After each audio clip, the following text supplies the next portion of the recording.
Here's what's coming up tonight on Inside City Hall. Part of our vision in establishing a Department of Community Safety is to start to take that responsibility of mental health crises and task mental health responders with that work. New York One has confirmed that Mayor Mamdani is looking for a deputy mayor to oversee his proposed Department of Community Safety. Later this evening, we'll dig deeper into Mayor Mamdani's budget proposal with Andrew Rain, the president of the Citizens Budget Commission. And then we'll speak with Queensborough President Donovan Richards, who endorsed Mamdani's bid for mayor, but is now sounding the alarm over a proposed property tax increase. And we'll take a closer look at the race for state controller with Democratic candidate Drew Warshaw. For the best news, debate, and analysis of New York politics, join us inside City Hall.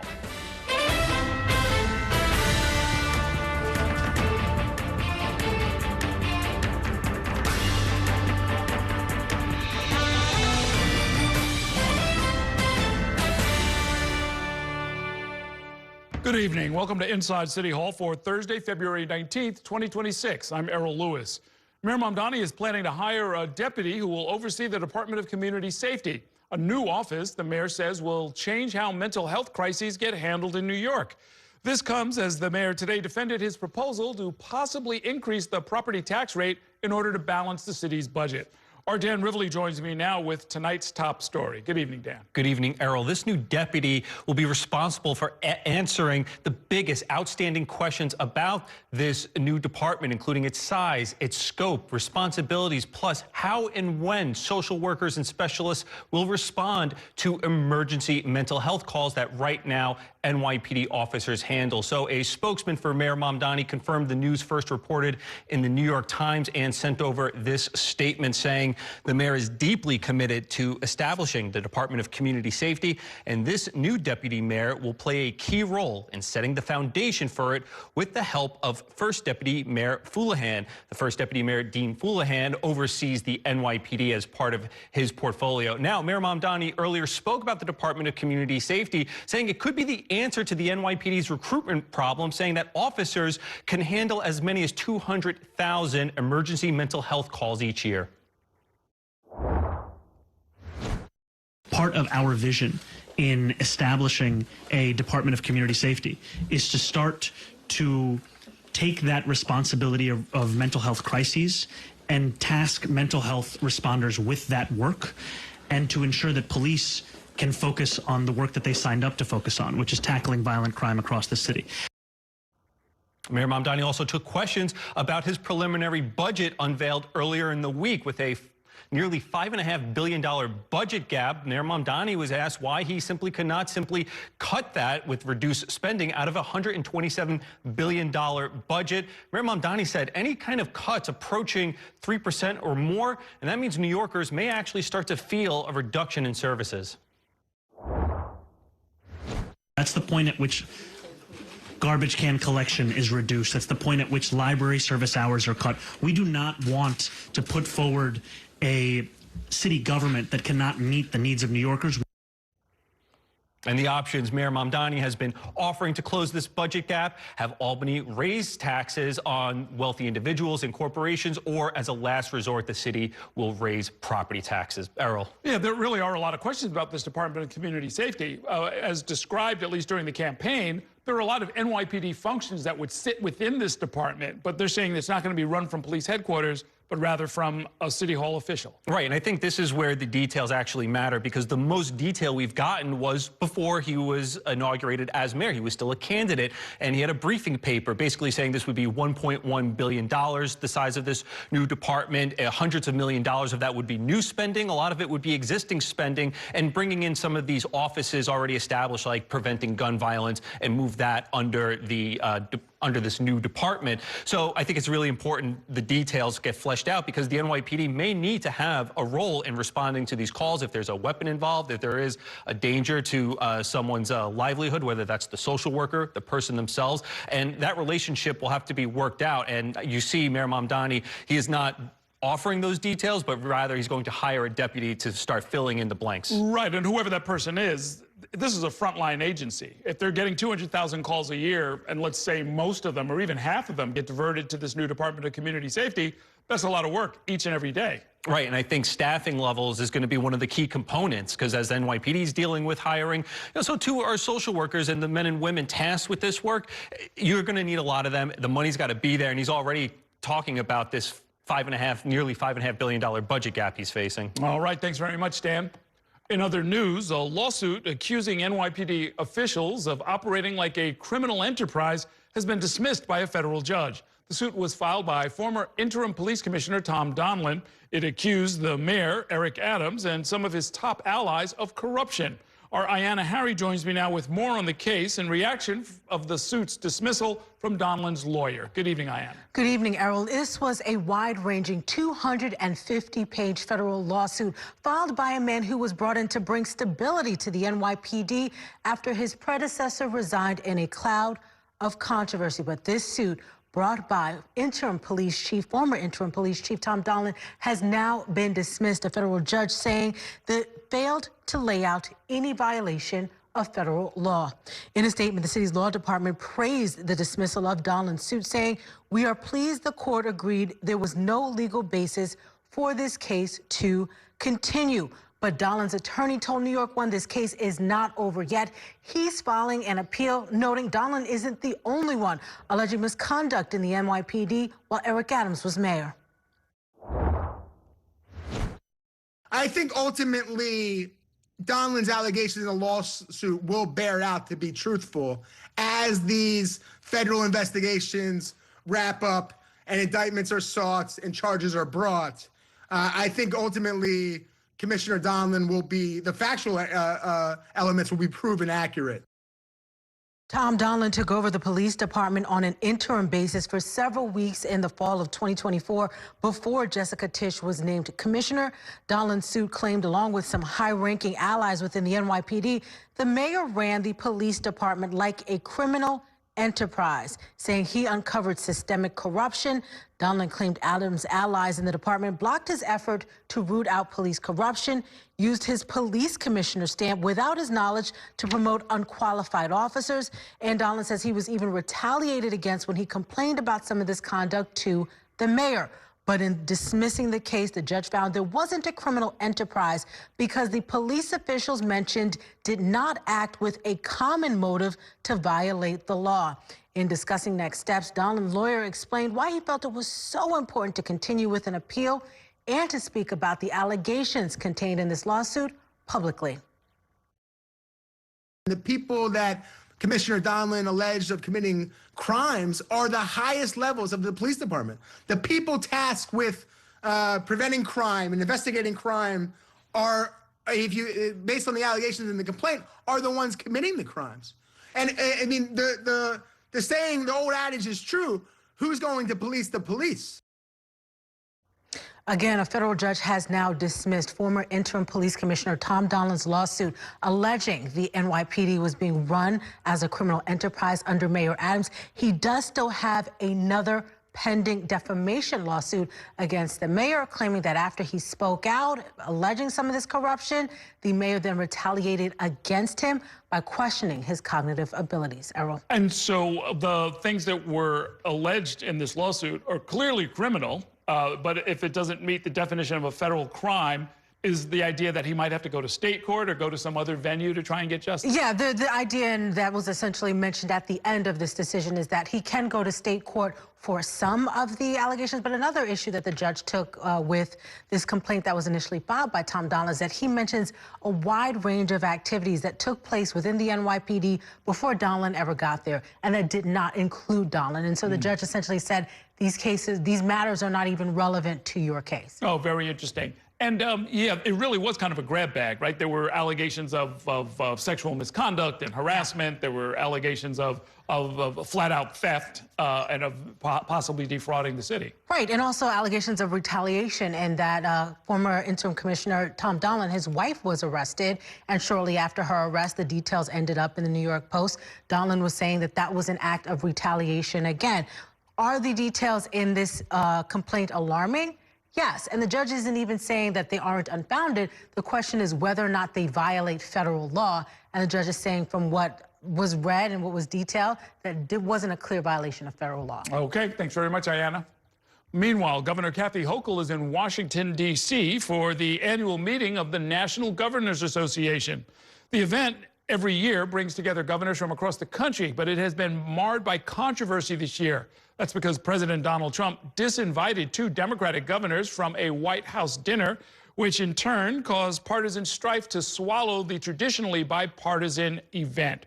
Washington, D.C. reporter Shannon Ryan has more in this report.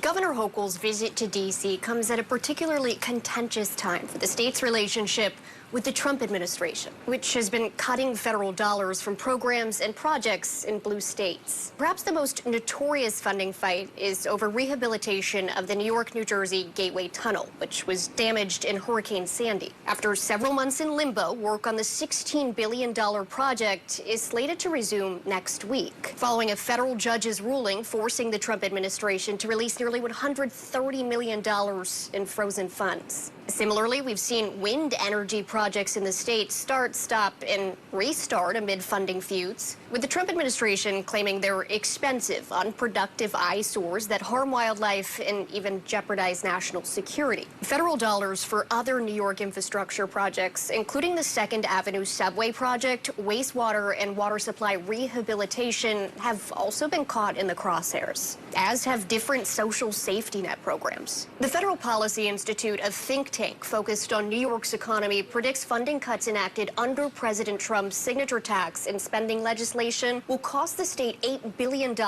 in fiscal year 2027. We spoke to the head of a New York City nonprofit focused on poverty about how they feel the cuts will impact low-income New Yorkers. We have poverty rates that are double the national average, and a poverty rate that has been growing over the last several years as we've come out of the pandemic. And so I think one thing to understand is that these challenges are greater in New York. And the governor's meeting is slated to run through Saturday. In Washington, Shannon Ryan, New York 1. Also today, a state appeals court sided with Democrats hoping to redraw Congresswoman Nicole Malliotakis' district, which covers all of Staten Island and part of southern Brooklyn. The 5-judge panel unanimously ordered the state's Independent Redistricting Commission to redraw New York's 11th congressional district. The ruling likely marks the final time that New York courts will rule on the case, but Republicans are still appealing to the United States Supreme Court. Justice Sonia Sotomayor ordered Democrats to file papers responding to the Republicans' appeal by the end of the day today. Congresswoman Malliotakis responded to the ruling, saying in part, "I look forward to the Supreme Court's intervention in this case to uphold the rule of law and preserve the integrity of our elections." Governor Kathy Hochul also responded to the ruling, saying, quote, "After the appellate division's decision today, there is now a need for the New York Independent Redistricting Commission to begin the work of redrawing these maps." We are going to take a short break now, and when we come back, Governor Hochul revealed last month that she is on board with restricting state coordination with ICE, but now she is getting some pressure from some state lawmakers and advocates to go a step further. We'll bring you those details in 2 minutes. Stay with us.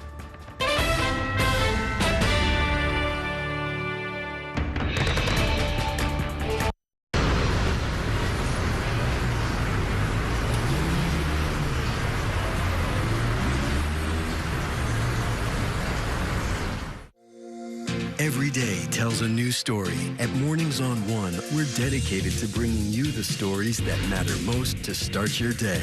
With in-depth coverage of the day's news. I'm Pat Kernan. Here are the stories we're following. And weather updates every 10 minutes. Tomorrow, some morning sunshine possible. Clouds take over. It's our responsibility to get you the information you need before you head out the door. Mornings on One. Weekdays starting at 6 on the Spectrum News app. Free for Spectrum and Xfinity customers.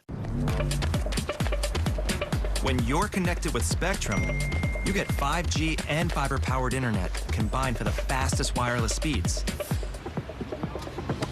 So you can sweat for the right reasons.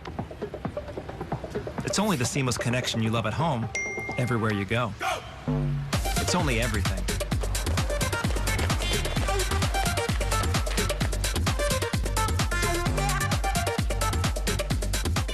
I'm Sandra, this is Jorge, and we were adopted in 2019. I remember when they first came to us, Michael was already a teenager. The whole cliche of they're so lucky to have you guys, and it's the other way around. They have changed our family for the better. They chose to love us. They didn't have to. They chose us. Family. Learn about adopting a teen from foster care. You can't imagine the reward. Visit adoptuskids.org. And that's a look at some of what's in the papers this morning. You done with the sports section? Today's story is about the latest chapter for a beloved local business. It's a beautiful day with temperatures in the 60s, but showers are expected in the next hour. In a city that's always on the go, it's important to stop to hear the stories that connect us. The news that matters to New Yorkers. That's what brings us together. That's Mornings on One. Weekdays starting at 6.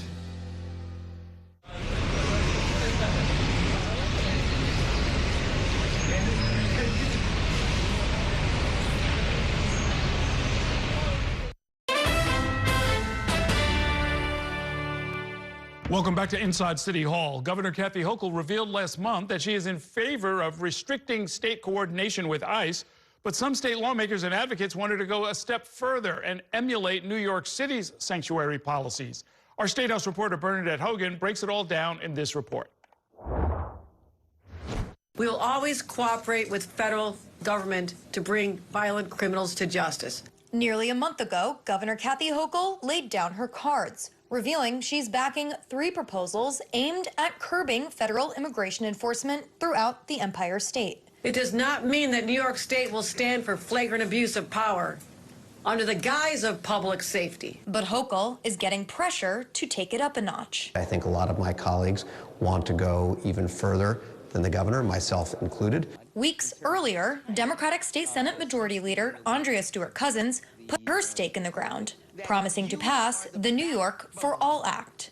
One advocate explained the differences. Governor Hochul's proposal limits formal contract agreements between local law enforcement authorities and Immigration and Customs Enforcement, or ICE, but does not prohibit information sharing either between law enforcement and immigration officials or between other city and state institutions. So schools, hospitals, Department of Motor Vehicles would still be able to informally share information of people-sensitive data with ICE. Since then, New York One learned Stewart-Cousins quietly assembled a working group of state Senate Democrats tasked with crafting proposals that would limit information sharing between state and local government with federal officials, similar to what New York City already has on the books. The time is now to get something done.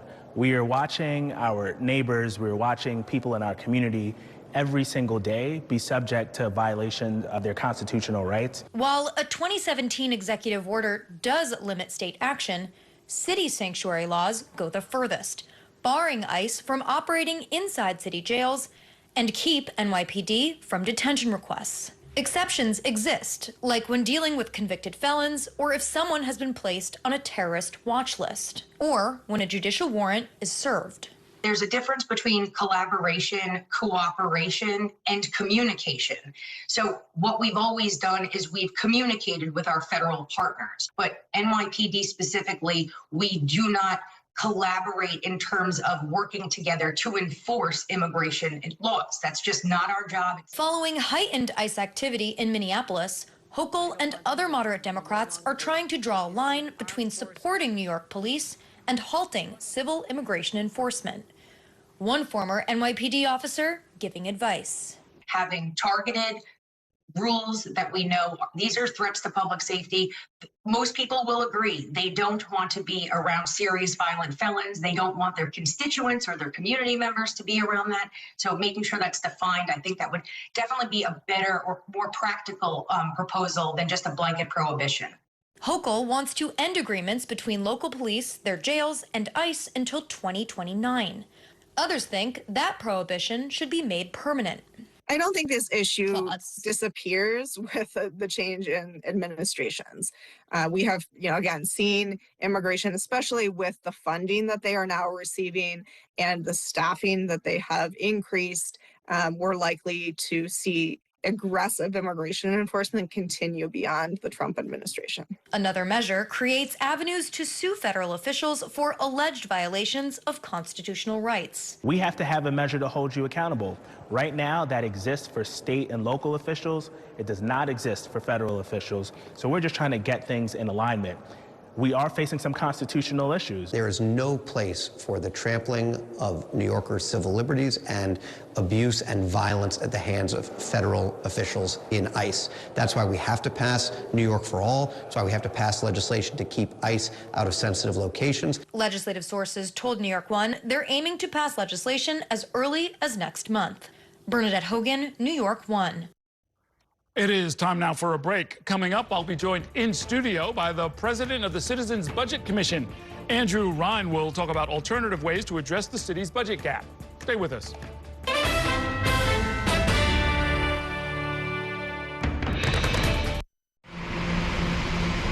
Stand clear of the closing doors, please.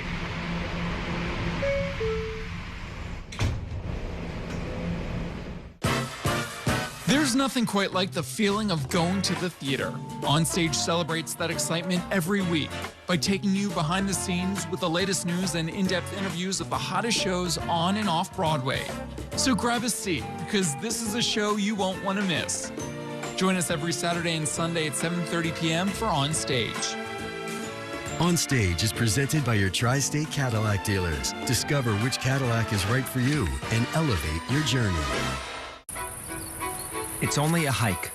It's only made possible by Spectrum Business connecting healthcare providers of all sizes. Like hospitals relying on the Spectrum Fiber broadband network with industry-leading reliability. Practices keeping patient data safe with advanced security. Pharmacies accessing records in the cloud without fail. It's tailored connectivity solutions built for life-changing moments.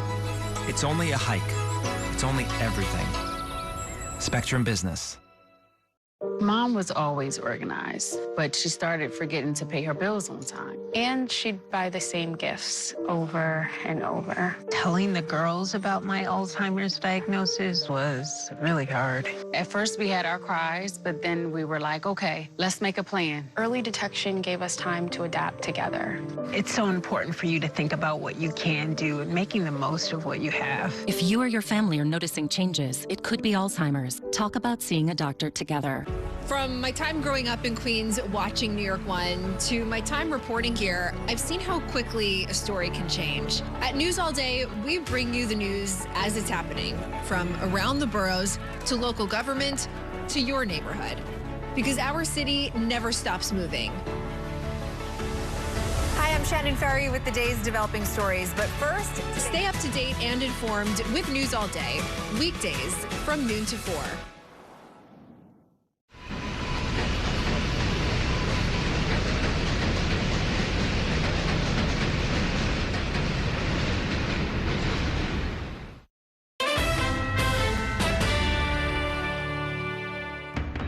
Welcome back to Inside City Hall. City leaders are currently having a big debate over Mayor Mamdani's two proposed options to address the city's $5.4 billion budget gap.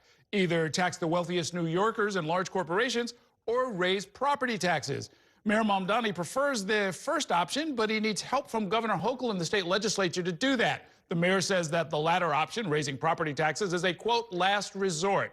But my next guest questions the viability of either option. Joining me to talk about that and more is the president of the Citizens Budget Commission, Andrew Ryan. Welcome back to the program. Always good to see you. Thanks for having me. Good to see you. Now, I've talked with you before. I've talked with your predecessor. I've talked with you guys for many years.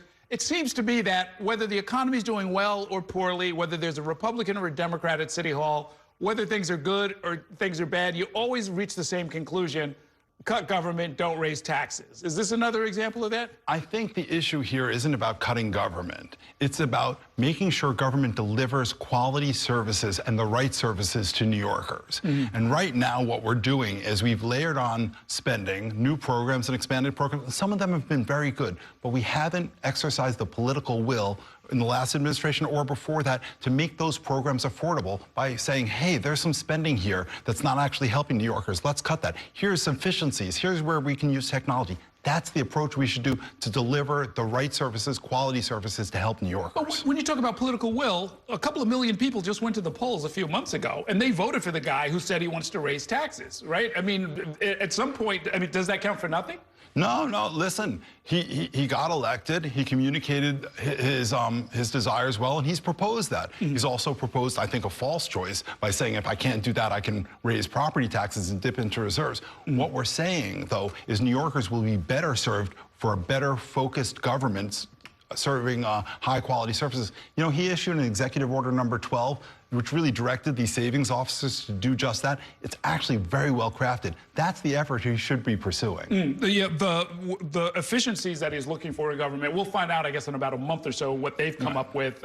You know, where do you think savings can be found? I think you have to look at big-ticket items and the scalpel. On the big-ticket items, quite frankly, I think he should go to Albany, get relief from the class size reduction mandate, so he can better manage the schools and save $1 billion. You know, we should be adjusting school spending not only when enrollment goes up and when enrollment goes down, saving $400 million.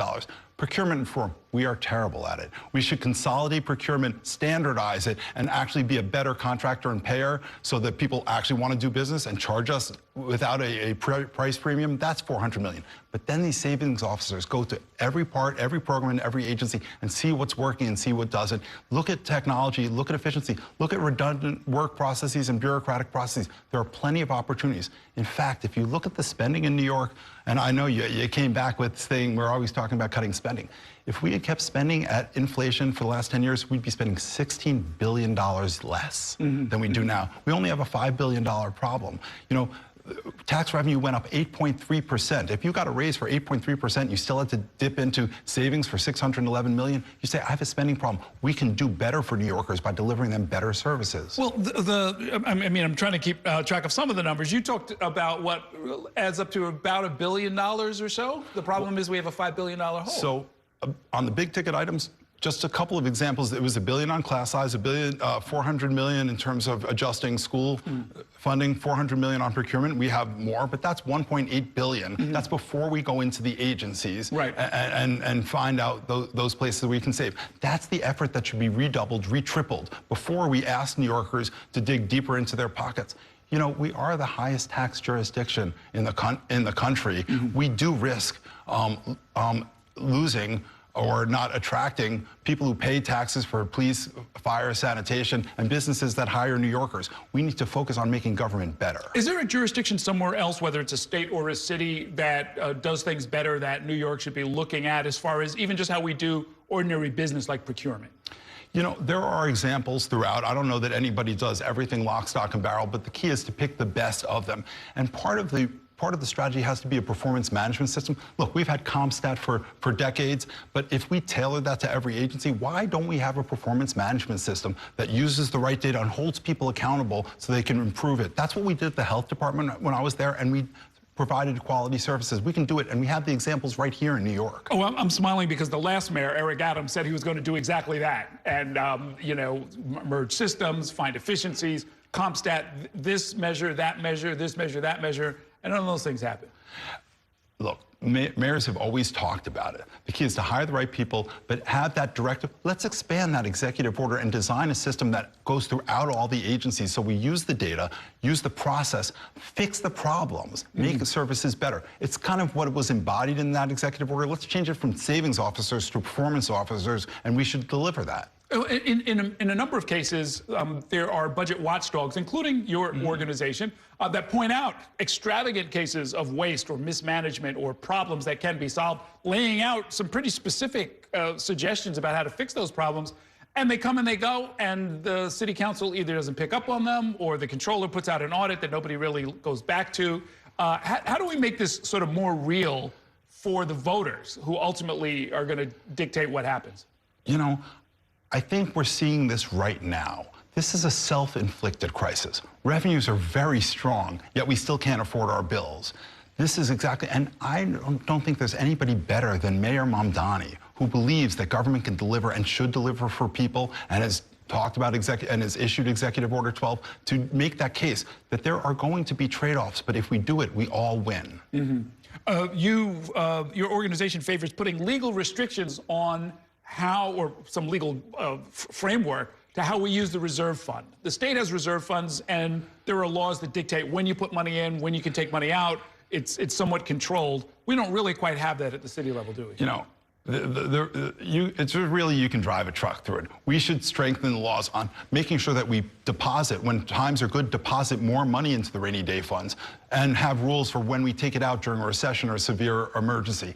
The rainy day fund should protect New Yorkers from a recession. That's why we don't advocate the mayor using it right now, because we need to save it to help New Yorkers when they need the help the most. Okay, we'll leave it there for now. We're at the start of the budget season. I'm sure we'll have a lot to talk about before it's all over. Thanks so much for coming by. Great talking with you. Thanks for having me. Andrew Rain of the Citizens Budget Commission.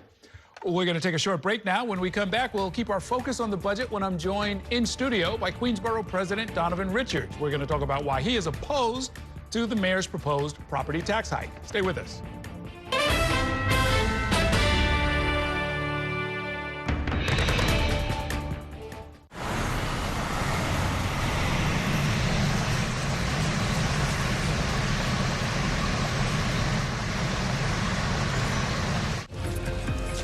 My time at New York One has shown me that in the city that never sleeps, the news never stops. So as the day winds down, turn to the rush hour. Good afternoon, I'm Monica Burton. To catch up on the stories that matter across the 5 boroughs, with in-depth interviews from the city's newsmakers, plus the latest forecast. Catching you up with today, preparing you for tomorrow. Right here on the Rush Hour. Weekdays from 4 to 7 p.m. It's only a slice. It's only made possible by Spectrum, connecting businesses of all sizes, like small businesses, instantly serving up orders and inventory on the Spectrum fiber broadband network. And factories, seamlessly connecting to farmers in the field with tailored solutions that always deliver. It's only a slice. It's only everything. Get your business free fiber-powered internet forever. Call to find out how.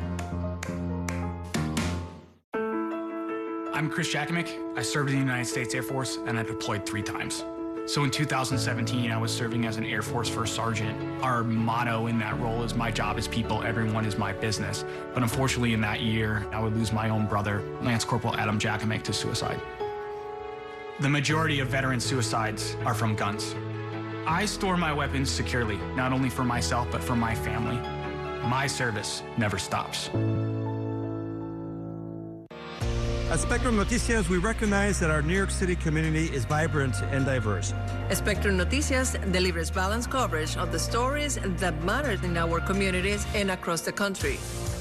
Our journalists are based in the neighborhoods we cover, ensuring you get in-depth reporting on what's happening in the places we call home. So join us at Spectrum Noticias. We're always on, always there for you. Now available on your TV. Check your local listings. Also available on the Spectrum News app.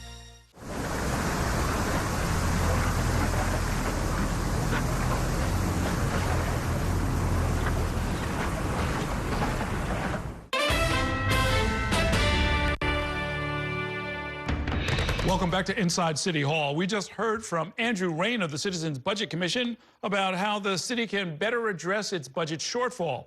One elected official who endorsed Mamdani's mayoral bid is sounding the alarm and disapproving of this idea that we should raise property taxes in particular. The Queensborough President Donovan Richards joins me to talk about that and much more. Welcome back to the program. Good to see you. Thank you. Good to see you, Aaron. I saw you made a statement saying, among other things, that the proposal could negatively affect your borough and take Queens back to the financial catastrophe of 2008. That sounds pretty dire. Which part of what's being discussed most concerns you? Well, you think back to 2008 during the foreclosure crisis, and there were several neighborhoods that were deeply impacted, and Southeast Queens being the hotbed of the foreclosure activity during that period. It took about a 9.5% increase when everybody's water is going up, electricity has gone up, the rent is too damn high, the mortgage is too damn high, and this really can have a negative impact, especially on Black and brown New Yorkers who are trying to hold on to the American dream. You spent a lot of time in the city council, so you've seen what used to be called the budget dance, where in the first phase of the budget dance, the mayor says, I have to close firehouses, senior centers,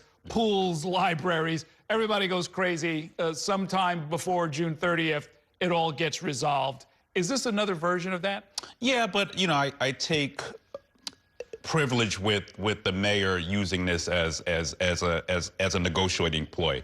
Partially because a lot of our residents are already under a lot of anxiety. They're facing financial insecurity. You think of the senior citizen who's on a fixed income who is now hearing this, and while it may be a negotiating ploy, this is a non-starter for us. Well, yeah, it doesn't seem to have worked, if that's what it was, right? right. I mean, your name, I have to mention, was in the news a few weeks ago as a leading candidate to be the running mate of Governor Hochul. Did you consider trying to become lieutenant governor? I never did consider it, in all honesty.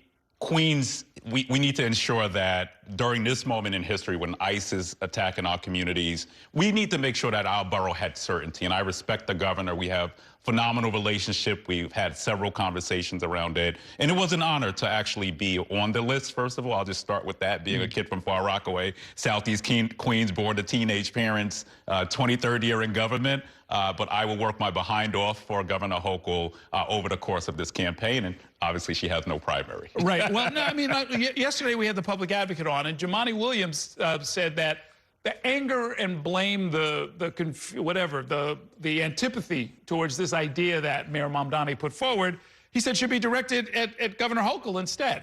I was wondering if there's, I don't know, what do you think of that? No, I think a lot of this should be aimed at Washington, D.C. Remember, and former Mayor Eric Adams rightfully sounded the alarm on the asylum crisis that we were facing as a city, right? And that really put us in this predicament in the first place. But there are things that the mayor can do. Property tax reform, we've talked about. I was one of those individuals part of the lawsuit. There's a real opportunity, I think, working with Mayor Mamdani, and this is where I believe he's getting it correct, to finally have a real conversation with Albany on those reforms. I think some other things, you know, he has his CSOs, his chief saving officers, should certainly be looking at savings within the agencies. Every year we have the same conversation, Errol, around $1 billion overspent in police overtime. There are definitely savings. Maybe we should get some of these capital projects done on time, because what's happening is the price to build a park just increases every year based on inflation from Washington as well. So I don't put this at the governor's doorstep. She literally did put $1.5 billion down, and we should go back and work with her more. Well, let me ask you something I really was trying to get at with Mr. Rain. What is it about the political culture here in New York that stops these things from happening? Because I've watched you and other members, when you were in the city council, complain about taking 10 years to get a restroom built in rebuilt, frankly, in a park. It shouldn't take that long. The expense is too high. The time is too long. The money is being maybe not wasted, but not being spent wisely.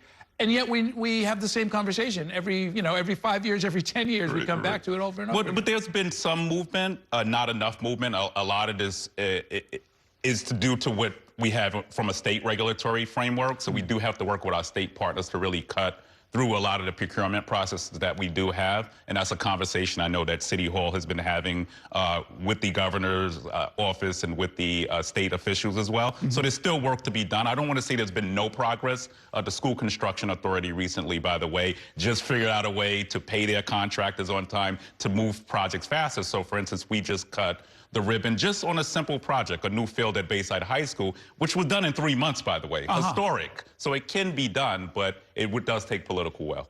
The Speaker of the Council, Julie Menon, has talked about healthcare savings, joint purchasing, or other ways of sort of bringing down the cost of government in that area. No-bid contracts are a ripe area for reform as well. What have you noticed in your years in government where we might be able to find some savings? Yeah, DC 37 every year talks about these white papers, whether it's Department of Education, whether it's the Department of Education, whether it is no-bid contracts. Every year we're having the same conversation. So those prices just continue to increase over time, and I do think we should pay close attention to making sure that those no-bid contracts are not out there. Okay. I know this is one of your favorite parts of your job, but let's talk about the big things that are happening in Queens. Bring us up to date on the casino bid, the soccer stadium, all the other stuff that's going on. Well, Queens hit the jackpot arrow. We now in the process of expanding Resorts World. We're moving some sewer infrastructure now at City Field to prepare for Metropolitan Park, which is going to have about 23,000 workers. So you're talking about upwards of 30,000 6,000 jobs in Queens County. And you think about where we came from, an unemployment rate at 26% in 2020 to now down to just simply around 4.9%, 5.2% actually with inflation because of Trump. Then the soccer stadium coming, which is huge. We anticipate to open the doors next year. You just might have heard the announcement that the Olympics are going to play 5 games there next year. And then we also have some big housing developments, the approval of the Jamaica plan and also of the Long Island City plan. It's upwards of 25,000 units. And we announced the redevelopment of the Creedmoor site. So as we talk about home ownership and black and brown New Yorkers largely being locked out of home ownership, we now are going to produce upwards of 2,100 units, the majority affordable home ownership, working with Governor Hochul. Yeah, say a word about that. You're one of the officials who talks frequently about home ownership, even though, strictly speaking, the political numbers favor talking about the needs of renters. Yeah, and I think rentals are a pathway to home ownership, and I think we've sort of lost it. I just go back to my early days with my son being born and my wife at the time, and we were able to save through a rental and then afford a home. Mm-hmm. We need to get back to ensuring that the next generation of individuals have access to home ownership, and this pathway is really going to be deep, affordable home ownership, and then we'll do some supportive housing on the site, some veterans housing, mixed income, new community center, a lot of new infrastructure coming in. So stay tuned. The bids are coming in as we speak, and you'll hear a lot more about that. Okay, sounds very good. And in our last minute, last but not least, the Governor's Ball coming back to Flushing Meadows, Corona Park. I see you there every summer, having a great time at addressing the crowd. Yes. Oh, listen, I'm in heaven. I got the Clips. We got Freddie Gibbs playing. Like, I'm ready to go. Yeah. The Clips headlining this summer. We will see you out there. Thanks so much for coming by. Thanks for having me. Quick programming note before the break. New York One will debut Welcome to Queens, Black History in the World's Borough. It's hosted by Cheryl Wills. From smooth jazz to prominent men and women in politics, the borough has a long list of black innovators and leaders who have helped shape the city's history. You can check that special out tonight at 9 p.m. Now we're going to take a short break, and when we come back, we'll give you the details of a new report that argues that funding for Mayor Mamdani's free bus plan would be better spent on expanding the subway system into transit deserts. We'll explain all of that and more in 2 minutes. Stay with us.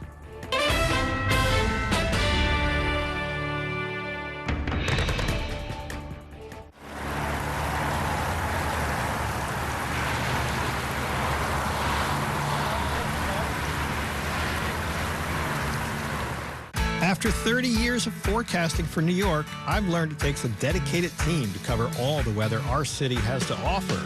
As chief meteorologist at New York One, I'm honored to be able to help New Yorkers plan their day. Morning, noon, or night, our team is here to bring you accurate forecasts you can count on, from severe weather updates to our Weather on the Ones. Watch the New York One weather experts with your Weather on the Ones on your TV and on the go with the Spectrum News app.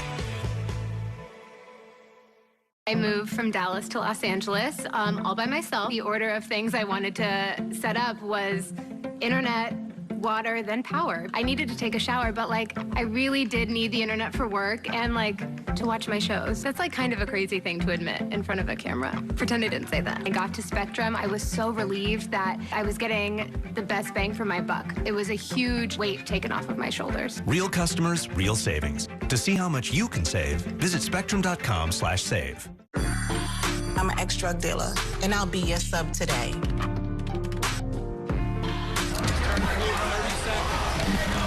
Two milligrams of fentanyl can be lethal. A lethal dose is in here. Who gets it, I won't know. It's cheap, it's potent, and it's profitable. The sad reality is fentanyl is being mixed into everything now. More kitchen now. My father was a New York City firefighter. My mission, like his, is to serve New Yorkers in a city that doesn't stop when the sun goes down. Being with New York One since the beginning, I'm now honored to join you even earlier each weeknight. Starting at 8 with New York Tonight, we'll explore the latest news developments, followed by New York One at 10 to wrap up your day. So join me each weeknight starting at 8 right here on New York One.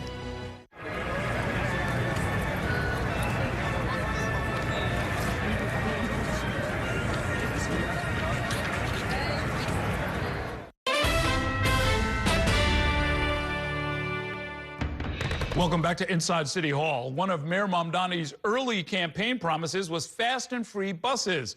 But a new report argues that it would be better to spend money on expanding the subway system instead. New York One Transit reporter Samantha Liebman has the details in this report. Mayor Zohran Mamdani ran on a campaign promise of fast and free buses, which the MTA estimates would cost at least about $1 billion a year. But a new report from the NYU Marin Institute says if the MTA can secure that funding but instead use it to expand the subway system, it could lead to more than 160,000 housing units. We don't believe that people are leaving New York because of the bus fare. We think people are leaving New York because they can't afford the rent. The report, A Better Billion, recommends investing in 41 miles of subway line, mostly extensions of current lines, which in turn would spur new development. You know, travel time for lower rent is the theory. And so I think it's a really compelling idea. New York has not built a new subway line, standalone since 1940. But the demographics have changed. The population of Queens has grown by 1 million people since 1940. The report proposes 12 projects with 64 new stations over 40 years. It includes a $6 billion 5-train expansion south along Utica Avenue to Kings Plaza, which is estimated to create more than 17,000 new housing units. So in theory, every new additional unit of housing reduces the overall cost of housing in, a citywide scenario. Some other proposals, an extension of the 6-train past Co-op City, the extension of the E south to Springfield Boulevard near the Belt Parkway for $1.7 billion that could produce more than 18,000 apartments, and the creation of a new light rail, calling it the 12 line along Fordham Road, that would cost an estimated $6 billion and spur construction of nearly 36,000 housing units. That would be truly transformative. It's really hard to go east-west in the Bronx. It has some subways, but they're north-south in their orientation. The report suggests it would give residents who currently drive access to the subway, which costs on average $10,000 less per year than owning a car, according to the Bureau of Transportation Statistics. Samantha Liebman, New York One. It is time now for a break. Coming up, State Controller Tom DiNapoli is up for re-election this year. He is facing 3 Democratic challengers. We'll be speaking with one of them, Drew Warshaw, next. Stay with us.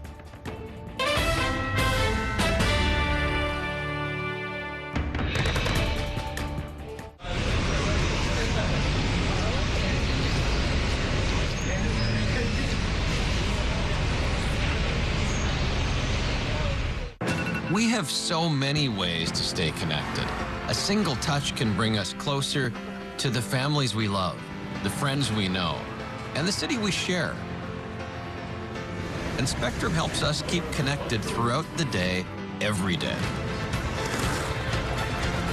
Including more ways to watch New York One as a Spectrum Internet customer. Watch Spectrum News New York One on the Spectrum News app, available on all your favorite devices.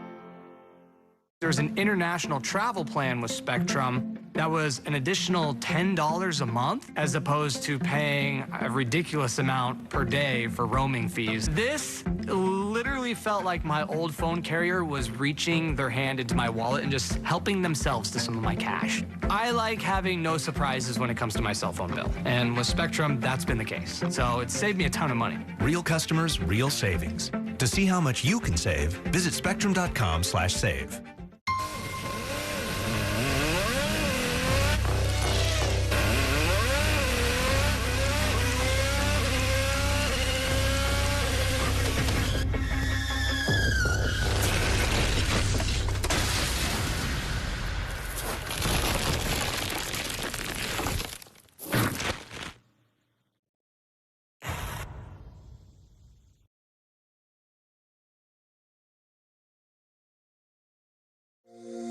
Every day tells a new story. At Mornings on One, we're dedicated to bringing you the stories that matter most to start your day.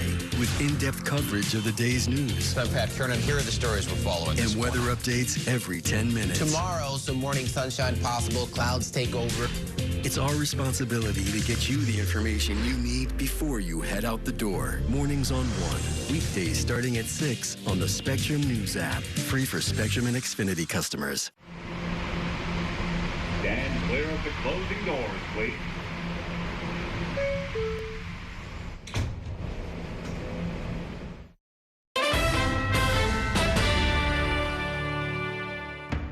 We are back inside City Hall, focusing now on the race for state controller. The current controller, Tom DiNapoli, has been the fiscal watchdog of New York State since 2007.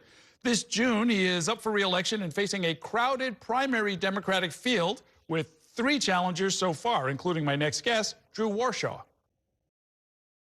The state controller's job is one sentence: manage your money. The current guy's been there for 18 years, and he wants a 6th term. We can't afford more of the same. We are in a raging affordability crisis, and the state controller's office can actually solve challenges that we face. I'm not a politician, but New Yorkers need a change.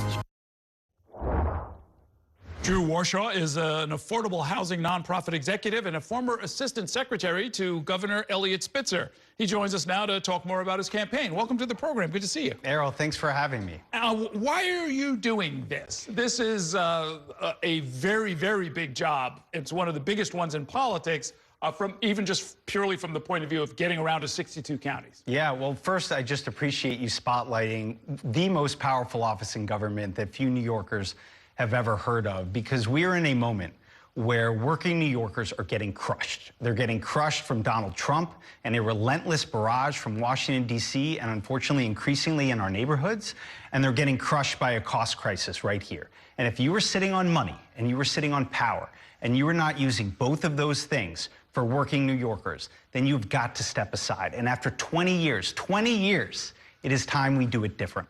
The main job, at least the statutory job, involves being the sole trustee of a very, very large pension fund for retired state employees. What part of that job deals with affordability? Sure, and what is remarkable is that no one over the last 19 years has ever asked and answered the question, how has he done? How has he managed this $300 billion pension fund? And there is a one-to-one connection between how he performs his investment duties and our pockets, because if he doesn't do a good job, taxpayers have to make up the difference. And he has hired literally 664 different Wall Street investment managers, and he's given them the public's money and the money of public school teachers and firefighters, and he's given them all these fees, $11 billion of fees over the last 19 years. He's literally made these guys millionaires, and they haven't done their job. They haven't actually beaten the market net of their fees. And I would do something very different. I would fire all 664 investment managers, because if you and I didn't do our job over the last 19 years, we'd be fired too. And we can take out the Wall Street middlemen that are sucking value and not adding value. And instead of investing with private equity companies, we can invest that money in homes that New Yorkers can actually afford and still earn a reasonable rate of return for the pension fund. Yeah, talk about risk involved with that. I mean, I've learned over the years that, I guess, for one thing, when you talk about underperformance, the fair metric, the proper metric, is comparing this gigantic pension fund to its peers, Philadelphia teachers or the, CalPERS, the California retirement system. How has he done when you do those kind of comparisons? So 2 things. One, he's in the bottom third in terms of the comparison to his peers. But we did one better. We compared it to himself, because everyone allocates their capital differently, whether you're in California or in Florida. So the only apples to apples way you can actually compare to himself is just look at his own benchmarks. How has he done against his own benchmarks? And again, no one ever answered that question until we came along. And it turns out he and his bankers have underperformed the market by 39%. And that has consequences for you and me. Again, there's a one-to-one connection to our pockets, because as a result of that, we've had to pay $59.1 billion of higher property and state income taxes to fill his underperformance, literally to bail him out and the 664 bankers who work for him, because it is the law, and most people don't realize this, it's the law for the state pension fund to be fully funded. It has to be fully funded. The question is how? Is it from investment returns because he's good at his job, or is it from the 11 million taxpayers in New York? And it turns out over the last 19 years, it's the greatest story never told. It's the taxpayers that have bailed him out. So you're saying you could get better performance, you'd fire 600 advisors or whatever it is. What would you be investing in? You mentioned something about real estate. You're not going to speculate in real estate, are you? We would replace those 664 Wall Street investment managers with a diversified set of low-cost index funds. This is investing 101. This is what everyone tells you to do with your money, is find the cheapest possible way to expose yourself to a diverse set of asset classes, which is exactly what we would do.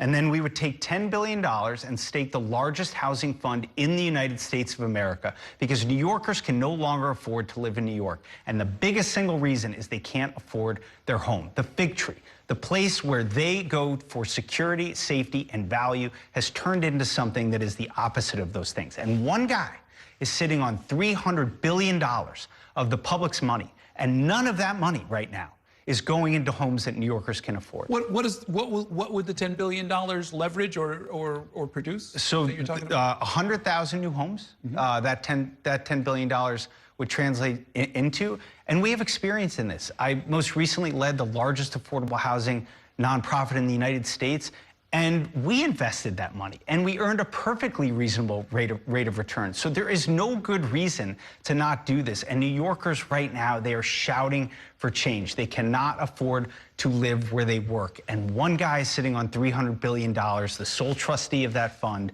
as we were talking about before. One guy controls it. He can make a difference. After 20 years, it's time for a change. In our last minute, let's talk about your path to victory. This is a crowded field, as I mentioned. Raj Goyal is running. We've talked with him, with Adam Bunkadeko. He's also come on the show. All three of you are running, along with the controller running for re-election.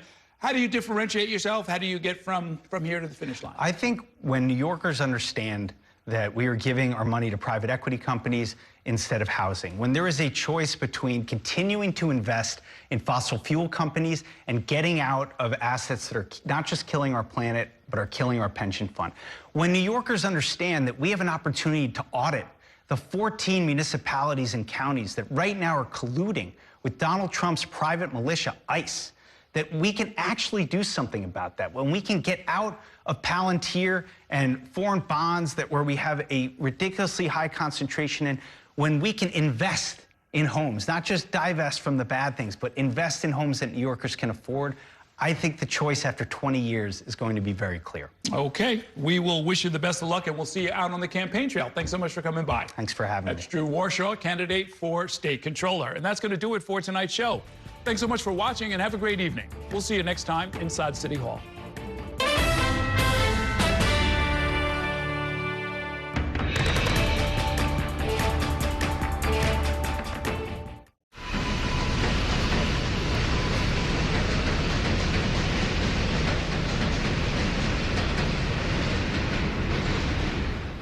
And that's a look at some of what's in the papers this morning.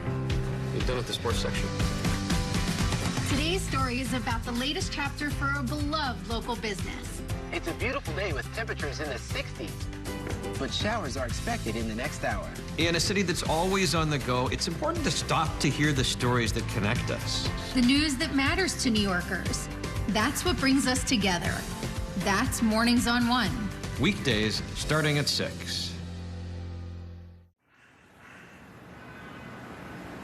You might think Spectrum is just for your home, but Spectrum is seamless connectivity everywhere. It's the network making the other networks sweat. Connectivity from an actual internet company, because internet is what you actually use your phone for. It's way more than 5G. With Spectrum One, it's 5G and fiber-powered internet, seamlessly combined for the fastest wireless speeds. This guy, he's one of millions who already know. Oh yeah, and this guy too. Turns out people like their mobile from a seamless connectivity company. That's why Spectrum is the country's fastest growing mobile provider. Spectrum One. It's only the seamless connection you love at home, everywhere you go. It's only everything.